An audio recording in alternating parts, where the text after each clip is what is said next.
சருமத்தில் ஏற்படக்கூடிய தேமல், இந்த தேமல் இயற்கையான முறையில் மறையிறதுக்கு ரொம்ப சுலபமாக கிடைக்கக்கூடிய 2 முக்கியமான பொருட்களை வைத்து எப்படி வீட்லேயே நீங்கள் ஹோம் ரெமெடி செய்யலான்றதை பற்றி பார்க்கலாம். முதல்ல தேமல் உங்கள் உடம்புல கைகளில் இருக்குது, கால் பகுதியில் இருக்குது, முதுகு, முகத்தில் இருக்குது அப்படின்னா கூட சரி, எந்த பகுதியில் இருந்தாலும் ஒரு வெற்றிலை எடுத்துக்கோங்க.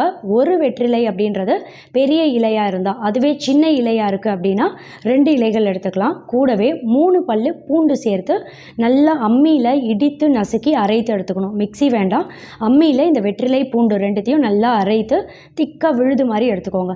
உங்கள் உடம்புல எந்த பகுதியில் தேமல் இருக்கோ அந்த தேமலுக்கு மேலே இந்த விழுது எடுத்திருக்கீங்க இல்லையா, அதை கொண்டு நல்லா ஒரு 2லேருந்து 3 நிமிடம் நல்லா தேய்த்து மசாஜ் பண்ணுங்கள். 3 நிமிஷத்துக்கு அப்புறம் அடுத்த ஒரு 10 நிமிடம் அப்படியே விட்டுருங்க.